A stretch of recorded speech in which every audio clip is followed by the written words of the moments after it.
शार्दूलस्तेन वाक्येन पोषितः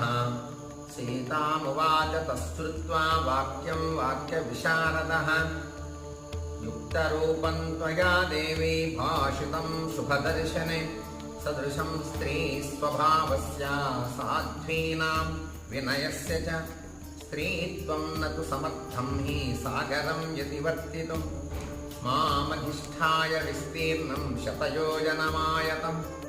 द्वितीयं कारणं यस्य ब्रवीषि विनयन्विते रामादन्यस्य नार्हामि संस्पर्शमिति जानकि एतत्ते सदृशं देवी पत्न्यास्तस्य महात्मनः